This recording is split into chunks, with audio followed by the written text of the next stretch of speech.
Hello everyone, welcome back to my channel, or welcome to my channel if you are new here. My name is Shayna. Welcome. Here we talk about ghosts and old historical places. So if that's something that you're into, be sure to hit the subscribe button and hit that notification bell so you don't miss any of my weekly uploads. Now listen, I just did this video for like an hour. It messed up somehow. I'm not exactly sure what happened. I did a whole ghosts and glam type video. I had my makeup off, put it on with you guys. We chatted a little bit and it messed up. Not exactly sure what happened. So here we are redoing it. So I'm hoping next video we can do a little get ready with me or ghosts and glam type video. But if you missed my video last week, we dove into the Tower of London and we went into the history and or who was supposedly haunting it. So if you missed it, I'll be sure to put it in the card in one of these corners. I'm not exactly sure what corner it's going to be in, and I'll also link it in the description below. But let's dive right into this video because I'm excited. I think this place is really cool, really spooky. I also love amusement parks, and this is about an amusement park. So let's get into the video. Now, have I mentioned I love amusement parks? I love amusement parks. I also like roller coasters. I have been to Six Flags once or twice, I don't remember. I've been to Silver Dollar City, Celebration City, which was in Branson. It's not open anymore, I don't think. I've been to Universal Studios and Disney World twice. I love amusement parks. They're a blast to me. They are near and dear to my heart and something that I really want to take my children to one day. But I won't be taking them to this specific amusement park, that's for sure. The grounds that the amusement park sits on today has a pretty dark past, and we're going to be diving into that. But before we go into the hauntings and some people's experiences, let's dive into the history of the land first. Now, this amusement park is called Lake Shawnee Amusement Park, and it is located in West Virginia. Now, there was a man, and his name was Mitchell Clay, and he was born in 1739, and he would later marry his wife named Phoebe Belcher, and they would end up having 16 children together.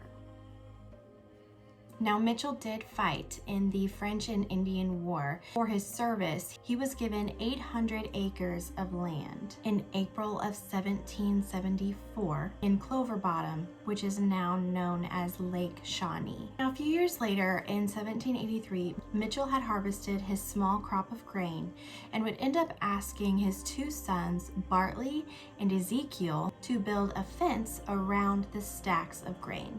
Later on, Mitchell went out hunting, and his older daughter Tabitha and some of her younger sisters went down by the riverbank to hang up the family's clothes that they just washed. Now, a group of 11 Native Americans crept up to the edge of the field and shot Bartley Clay dead.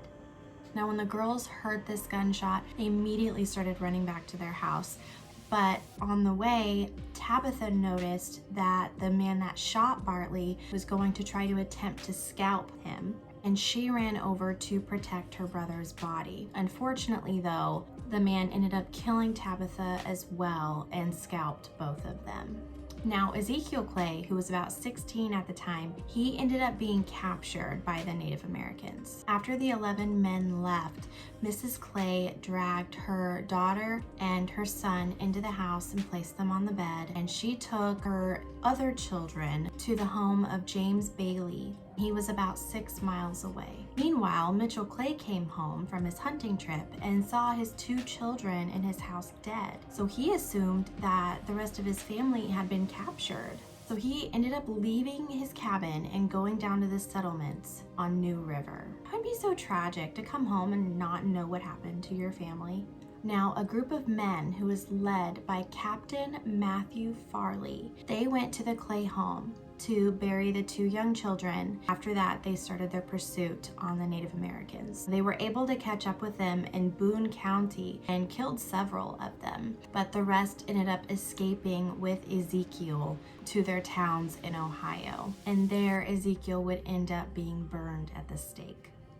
A very tragic death for such a young boy. Later in April of the year 1811, Mitchell would end up passing away. Him and his family would be buried in Parisburg, which is in Giles County in Virginia. Now, the Clays property wouldn't attract attention until about 144 years later in the 1920s. An entrepreneur named Conley Snido saw a nice piece of land and decided to seize the opportunity to build something for the families that are living in the area. Now, the population in that area at the time was booming because of the coal fields, and Conley knew that the families around in that area needed some entertainment. So he ended up building a small and simple amusement park that would have circular swings, a water slide, a dance hall, a pool, and canoes for people to go out on the lake on. Now, the park would end up opening its doors in 1927 and would close down in 1966. And during the time it was open, 6 people would end up dying. The first was actually in the 1950s. There was a little girl who was on the circular swing ride, and there was a truck delivery who was dropping off sodas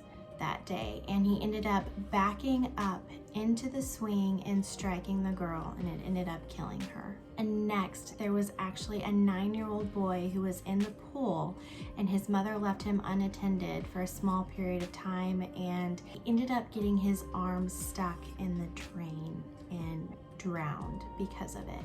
Now, we aren't exactly sure on why the amusement park closed. There are rumors going around that they think it was because of the reputation of all the deaths that happened. Others believe it was because less and less coal miners were living in the area. People were just moving away and they just weren't getting enough business. But the park ended up shutting down. The park rides were never dismantled. They were just left there abandoned, and they wouldn't be rediscovered until about 20 years later. Now, in 1985, there was a man named Gaylord White, and he would end up purchasing the property and plans to reopen it because he was actually a former employee when the original park was open. Now, he did open it in the summer of 1987, but it would close temporarily after an archaeological dig in 1988 where they discovered skeletons and Native American artifacts. A total of 13 human remains would end up being discovered, and most of them were children. The reopening of the park only lasted for 3 years and remains abandoned today. It is currently maintained by a man named Chris White, who I think is Gaylord's brother. It didn't really say who he was.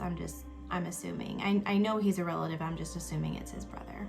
Now, many believe that the park is haunted, but others think it's cursed. Many people claim to see ghost apparitions around what remains of the park. Now, some say they've actually spotted the little girl that died from the delivery truck. They say that they see her swinging on the swing and she's wearing a white dress. Some will say they won't see her, but they will see one swing swinging or twisting around when none of the others are moving and there's no wind in that area at the time.